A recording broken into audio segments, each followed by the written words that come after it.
Al-Quran.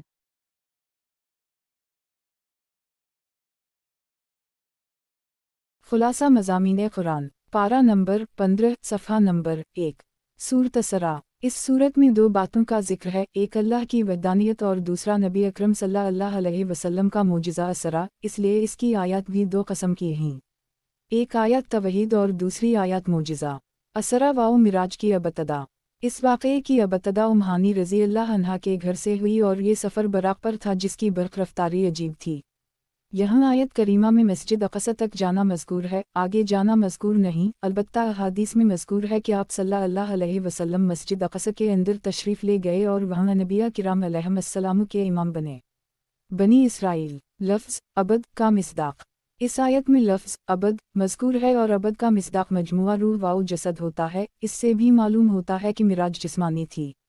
बख़त नसर का यहूद पर मुसल्लित होना। बनी इसराइल पर पहली बार उनके मुआसी में मुनहमक हो जाने की वजह से बख़त नसर को मुसल्लित किया गया, जिसने इस कदर कशत वाओ खून और कत्ल वाओ गारत गिरी की कि पूरे शहर में आग लगा दी और उसको मैदान कर दिया, जिसके बाद यहूद जलावतन होकर 70 साल तक निहायत ज़िल्लत वाओ खारी के साथ बाबल में रहे। बनी इसराइल 5 शाह तैतस का यहूद पर मुसल्लित होना। फिर जब शाह बाबल का शाह ईरान के हाथ में 70 साल हुआ तो शाह ईरान ने यहूदियों पर रहम खाते हुए इन्हें वापस शाम भेज दिया और नए सिरे से शहर की तामीर भी कर दी, जिसके बाद एक वक्त तक यहूद की शरारतें कम हो गईं, मगर कुछ अरसे बाद यहूद ने फिर शरारतें शुरू कर दीं। इस बार उन पर शाह रूम तैतस को मुसल्लित किया गया, जो ना यहूदी था और ना नसरानी, और उसने फिर शहर की वही हालत कर दी जो बख़त नसर ने की थी और शहर कदा बैत अल मक़दस को बिल्कुल वीरान कर दिया। बनी इसराइल 7 दिन और रात की पैदाइश में क्या हिकमत है, ताकि तुम दिन की रोशनी में अपने माश के लिए कोशिश करो, ताकि दिनों के इख्तिलाफ और दिनों के छोटे बड़े होने का हिसाब लगा सको। बनी इसराइल आयत number 12।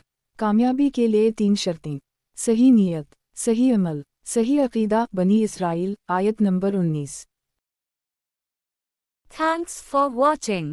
Like, comment, share, and subscribe.